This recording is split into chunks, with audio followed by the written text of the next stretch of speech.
happy Math Monday. I hope you guys had a wonderful weekend. It was fun talking to a few of you on Google Meet today. I have baby Grace hanging out with me. We're in our guest room and she's just hanging out. So hopefully her music isn't like too extremely obnoxious. Will you be okay if I turn this off? I'll just turn it off and see if she gets mad at me. But yeah, anyways, I wanted you guys to know that she was sitting here that way if I keep looking over there, just because I'm making sure she's doing good. Anyways, again, happy Monday. Today's Math Monday, so we're going to read some Because of Winn-Dixie. And then we're going to review a little bit of division. I'm going to go over one of our favorite division strategies with you guys. Again, so that way you guys have that for at home. So, without further ado, chapter 11 and 12 we're reading today. So, chapter 11. That night, there was a real bad thunderstorm. But what woke me up wasn't the thunder and lightning. It was Winn-Dixie, whining and butting his head against my bedroom door. Winn-Dixie, I said, what are you doing? He didn't pay any attention to me. He just kept beating his head against the door and whining and whimpering. And when I got out of bed and went over and put my hand on his head, he was shaking and trembling so hard that it scared me. I knelt down and wrapped my arms around him, but he didn't turn and look at me, or smile, or sneeze, or wag his tail, or do any normal kind of Winn-Dixie thing. He just kept beating his head against the door and crying and shaking. How many of you guys have dogs at home? Do any of your dogs freak out during storms? I know a lot of dogs do not like thunderstorms or like fireworks on the 4th of July. You want the door open, I said. Huh? Is that what you want? I stood up and I opened the door and Winn-Dixie flew through it like something big and ugly and mean was chasing him. Winn-Dixie, I hissed, come back here. I didn't want him going and waking the preacher up, but it was too late. Winn-Dixie was already at the other end of the trailer in the preacher's room. I could tell because there was a springing sound that must have come from Winn-Dixie jumping up on the bed. And then there was a sound from the preacher like he was real surprised. But none of it lasted long because Winn-Dixie came tearing back out of the preacher's room, panting and running like crazy. I tried to grab him, but he was going too fast. Opal, said the preacher. He was standing at the door to his bedroom. And his hair was all kind of wild on top of his head. And he was looking around like he wasn't sure where he was. Opal, what's going on? I don't know, I told him, but just then and there was a huge crack of thunder, one so loud that it shook the whole trailer. And Winn-Dixie came shooting back out of my room and went running right past me. And I screamed, Daddy, watch out! But the preacher was still confused. He just stood there. And Winn-Dixie came barreling right toward him like he was a bowling ball, and the preacher was the only pin left standing. And wham! They both fell to the ground. Uh-oh, I said. Opal, said the preacher. He was lying on his stomach and Winn-Dixie was sitting on top of him, panting and whining. Yes, sir, I said. Opal, the preacher said again. Yes, sir, I said louder. Do you know what a pathological fear is? No, sir, I told him. The preacher raised his hand, rubbed his nose. Well, he said after a minute, it's a fear that goes way beyond normal fears. It's a fear you can't be talked out of or reasoned out of. Just then, there was another crack of thunder, and Winn-Dixie rose straight up in the air like somebody had poked him with something hot. When he hit the floor, he started running. He ran back to my bedroom, and I didn't even try to catch him. I just got out of his way. The preacher lay there on the ground, rubbing his nose. Finally, he sat up. He said, Opal, I believe Winn-Dixie has a pathological fear of thunderstorms. And just when he finished his sentence, here came Winn-Dixie again, running to save his life. I got the preacher up off the floor and out of the way just in time. What's wrong, Grace? There didn't seem to be a thing we could do for Winn-Dixie to make him feel better, so we just sat there and watched him run back and forth, all terrorized and panting. Do you want to sit with me? Let's see. Let's adjust our camera halfway through the video. Is that better? Do you just want to read Winn-Dixie? Let's see, where was I at?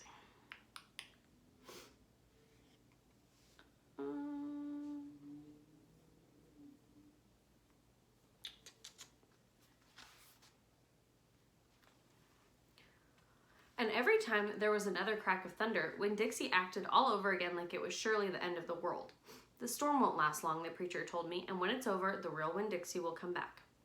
After a while, the storm did end. The rain stopped and there wasn't any more lightning, and finally, the last rumble of thunder went away and Winn-Dixie quit running back and forth and came over to me. And the preacher was sitting and cocked his head like he was saying, "What in the world are you two doing out of bed in the middle of the night?" And then he crept up on the couch with us in this funny way he has, where he gets on the couch an inch at a time, kind of sliding himself onto it, looking in a different direction. Have you guys ever had a dog that does that? Just kind of like, I'm gonna try and go over here and see if they don't notice.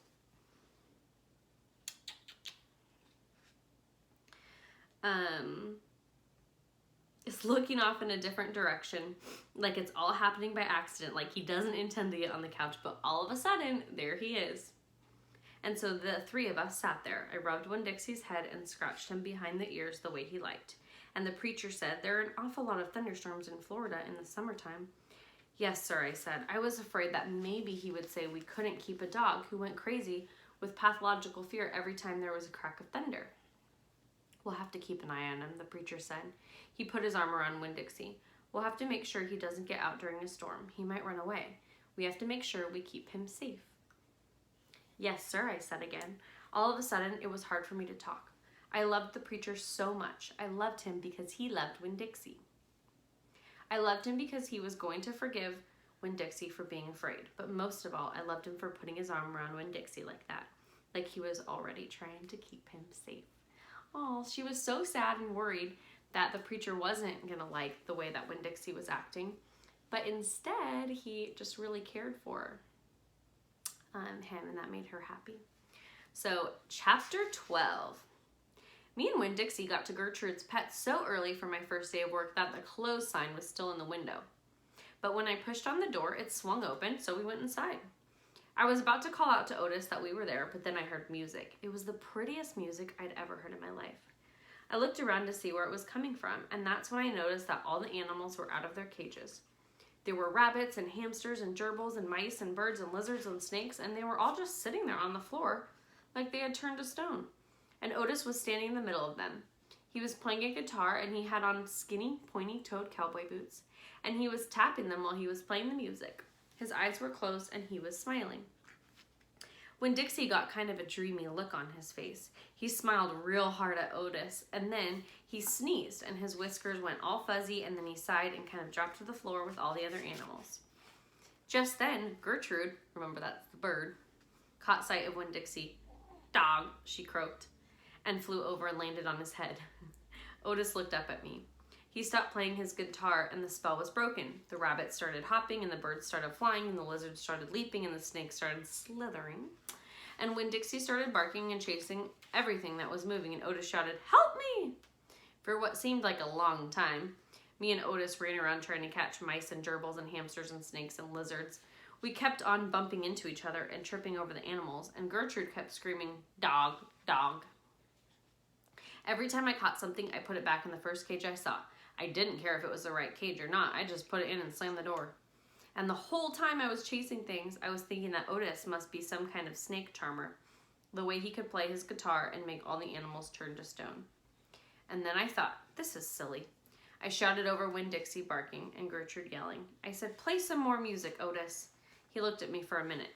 Then he started playing his guitar, and in just a few seconds, everything was quiet. It's like magic music, huh? Winn-Dixie was lying on the floor, blinking his eyes and smiling to himself and sneezing every now and then. And the mice and the gerbils and the rabbits and the lizards and the snakes that we hadn't caught yet got quiet and sat still. And I picked them up one by one and put them back in their cages. When I was all done, Otis stopped playing. He looked down at his boots. I was just playing them some music. It makes me happy. "Yes, sir," I said. "Did they escape from their cages?" "No," Otis said. "I take them out. I feel sorry for them being locked up all the time. I know what it's like being locked up." "You do?" I said. "I've been in jail," Otis said. He looked at me real quick and then looked back down at his boots. "You have?" I said. "Never mind," said Otis. "Aren't you here to sweep the floor?" Yes, sir, I told him. I walked over to the counter and started digging through a pile of things and finally came up with a broom. Here, he said, you should start sweeping. Only he must have gotten confused. He was holding out his guitar to me instead of the broom. With your guitar? I asked. Are you getting tired of sitting here? He blushed and handed me the broom, and I started to work. I am a good sweeper. I swept the whole store and then dusted some of the shelves. The whole time I worked, Winn-Dixie followed me and Gertrude followed him, flying behind him and sitting on his head and his back and croaking real quiet to herself. Dog, dog. When I was done, Otis thanked me. I left Gertrude's pets thinking about how the preacher probably wouldn't like it very much that I was working for a criminal. Sweetie Pie Thomas was waiting for me right out front. I've seen that, she said. She stood there and sucked on her knuckle and stared at me. Seen what? I said. I've seen all of them animals out of their cages and keeping real still. Is that mean magic, she asked. Kind of, I told her. She hugged Winn-Dixie around the neck. Just like this grocery store dog, right? Right, I said. I started walking, and Sweetie Pie took her knuckle out of her mouth and put her hand in mine. Are you coming to my birthday party, she asked. I surely am, I told her. The theme is pink, she said. I know it, I told her. I gotta go, she said all of a sudden. I gotta go home and tell my mama about what I seen. I live right down there in that yellow house. That's my mama on the porch. You see her? She's waving at you. I waved at the woman on the porch, and she waved back. I watched Sweetie Pie run off to tell her mama about Otis being a magic man. It made me think about my mama and how I wanted to tell her the story about Otis charming all the animals. I was collecting stories for her. I would also tell her about Miss Franny and the bear, and about meeting Gloria Dump and believing for just a minute that she was a witch. I had a feeling these were the kind of stories my mama would like, the kind that would make her laugh out loud, the way the preacher said she liked to laugh. Oh. All right, so tomorrow we'll read chapter 13 and 14. Oh, wait, thank you, Grace. You gonna close the book for me? So kind. Okay, I need you to hang out over here so I can teach some math.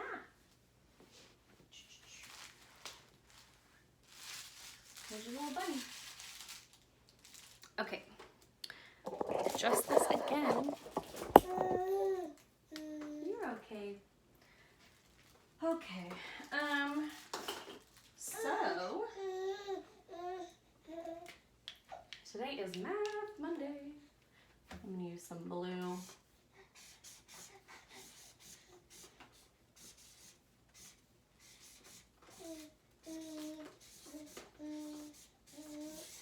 Now, you guys probably remember from the beginning of the year when Miss Duncan was with you, but there are several strategies that we can use for division, right? Let me make sure you guys can see this pretty good. Division is basically like multiplication backwards. So a lot of my friends who are really good at multiplication have a lot of division facts memorized because you're just kind of flipping it around in your brain. But when we don't know division problems, there's a couple different strategies. And when we were doing them, almost everyone's favorite was the bar diagram. So we are going to talk about division with bar diagrams as a little refresher.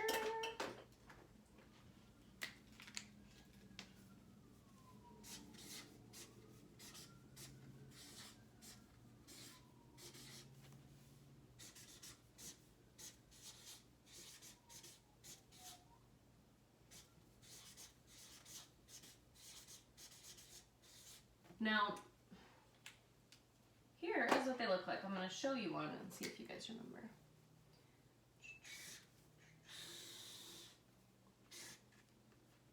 So normally it's set up like this. Okay. And we have a division problem on the side, right? I'm trying to use all my fun colors today. Let's say the problem is 16 divided by 4. Okay, we're going to put 16 up here because we know that we have 16 things total. Let's pretend that they're French fries, okay? We've got 16 French fries and there's 4 friends, okay? We're going to make these boxes, we want 4 of them. So remember, you always draw one less line than what you need. I just drew 3 lines, 1, 2, 3. And then before you start spinning up, always double check your boxes. So 1, 2, 3, 4. So this number, get a up top matches the big number in our division problem. And then this number should match the number of boxes. Okay? And all we're gonna do is we're gonna split up 16. We're gonna go evenly between each box, and we're just gonna split up 16 French fries. So, you guys can see, right? 1, 2, 3, 4, 5, 6, 7, 8, 9, 10, 11, 12, 13, 14, 15, 16. Now we got to 16, so we want to stop. It's very important that you go down the line and you do them all evenly. So now, let's count. 1, 2, 3, 4. 4 in each box. Now, to double check that you got the right answer, you want to make sure that each box has the same exact amount. Because if another box does not have the same exact amount, that means you did it wrong. They should all be equal. 1, 2, 3, 4. 1, 2, 3, 4. 1, 2, 3, 4.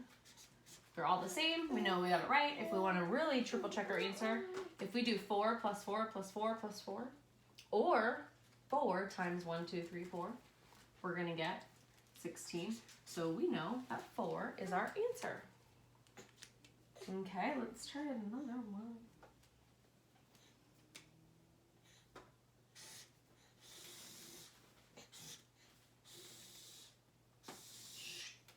That one was not very good. Let's have this. Hi, Grace. She's watching us learn math.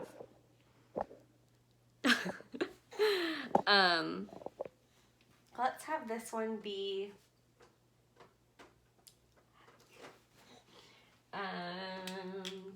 what do you think, Grace? 27 divided by 3. So 27 is going to go up here. That's our big number. That's how many we have of something. And then we need to split it into 3 sections. So we only need to draw 2 lines. Ready? 1, 2. Always one less than this number. And then double check. 1, 2, 3 boxes. Perfect. Now we're just going to count to 27. 1, 2, 3, 4, 5, 6, 7, 8, 9, 10, 11, 12, 13, 14, 15, 16, 17, 18, 19, 20, 21, 22, 23, 24, 25, 26, 27. Good. So this little one means 5, 6, 7, 8, 9. 5, 6, 7, 8, 9. 5, 6, 7, 8, 9. They're all equal. And if we were to double check, 9 times 1, 2, 3, or 9 plus 9 plus 9, we know that we get 27, which means our correct answer is 9. Is this kind of making sense? Oh my goodness, Grace. Okay, let's try one more. I'm gonna do a bigger number because I want to show you guys that this can be done with any number. If it's a really high number, you might just not want to take the time to write this out by hand, but it can be done with any number. Like, let's see.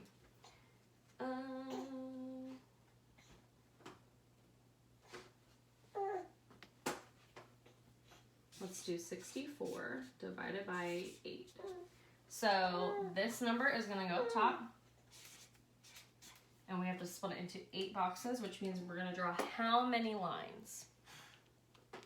7, right? One less than this number. So 1, 2, 3, 4, 5, 6, 7. And then always double check how many boxes. 1, 2, 3, 4, 5, 6, 7, 8. Good. All right, so now we're going to count to 64. Come here. Are you going to write with me? Let's see. Let's switch sides. Dun, dun, dun. 1, 2, 3, 4, 5, 6, 9, 10, 11, 12, 13, 14, 15, 16. I want you guys to get a piece of paper and do this right now and try and beat me.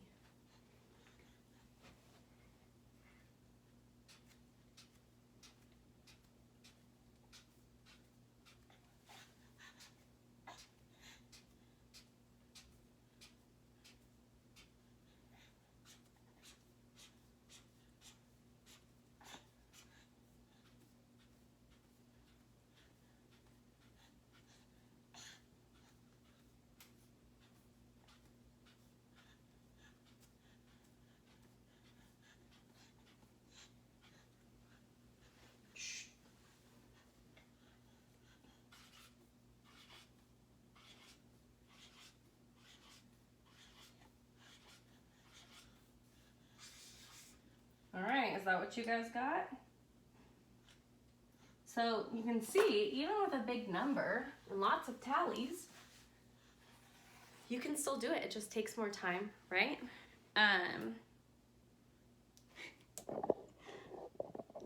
The only thing I will say is try to make your lines as clear as possible.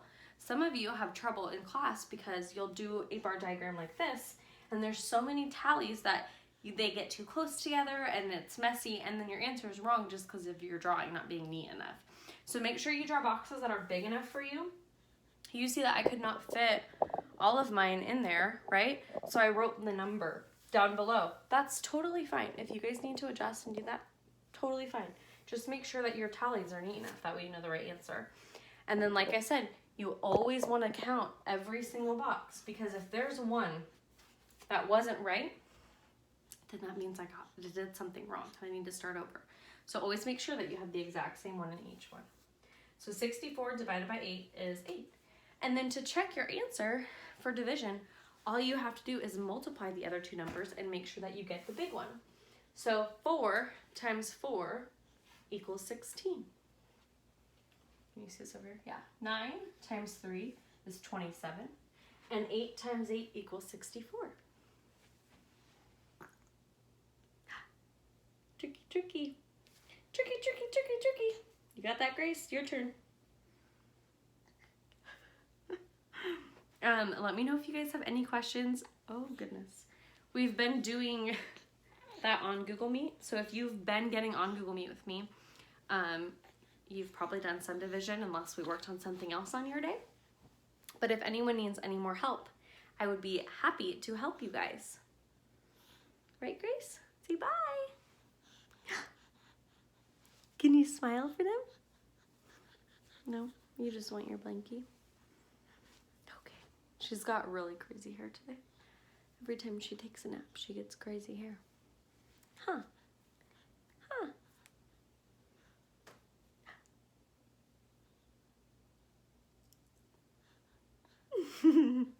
Bye, friends. We'll see you tomorrow.